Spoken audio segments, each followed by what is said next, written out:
পচা শামুকে ভাব কাটে, পচা শামুকে। উনি বিদেশ থেকে এসে একটা স্লোগান, একটা বক্তব্য দিয়েছেন 2-3 মিনিটে, বাস কারবার শেষ। এর জন্য বড়দের বেশি কথা বলতে নেই, যারা ক্ষমতায় বেশি থাকে তাদের বেশি কথা বলতে নেই। আমাদের দেশে এক ফটরে ওনার বিরুদ্ধে আমার আন্দোলন ও সংগ্রাম হলো। মানুষ ওনাকে ওনার নাতি পুতি চেলা চামুন্ডা পোকা চোকা সব ভাগায় গেছে। উনি ভাগেন নাই, শুধু যে বিজেপির প্রধান তিনিও হয়ে গেছে, সিএনের প্রধান নাই, এমনকি মসজিদের যে ইমাম সাহেব সেও নাই, এমনকি এলাকার যে চেয়ারম্যান সাহেব সেও ভাগছে। বুঝলেন জড়িত কোথায় গিয়ে বুঝছে?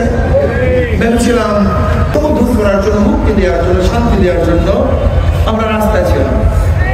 তারেক সাহেব কিন্তু রাস্তায় ছিলেন, সাহেব কিন্তু রাস্তায় ছিলেন, ডাক্তার শফি সাহেব কিন্তু রাস্তায় ছিলেন না, সিজনের কোনো বড় বড় নেতারা কিন্তু রাস্তায় ছিলেন না, আমরাই কিন্তু রাস্তায় ছিলাম।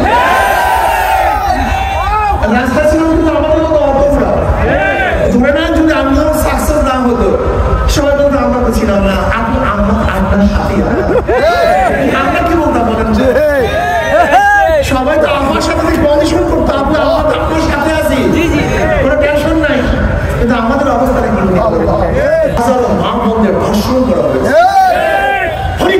চাঁদা না দেওয়ার কারণে আমাদের গরিব দুঃখী নিত্য মানুষের গাড়িগুলিকে ভেঙে চুরমার করা হয়েছে। আজকে হাজারো মানুষকে রক্তাক্ত করা হয়েছে। সাংবাদিক বন্ধুগণ বস্তুনিষ্ঠ সংবাদ পরিবেশন করার কারণে গাজীপুরে তাদের মাথা ইট দিয়ে ফেটিয়ে দেওয়া হয়েছে। যুবদলের চাঁদাবাজি নিয়ে মানুষকে হত্যা করা হয়েছে। রাস্তায় ছিলাম না, পন্ডিতজি একজন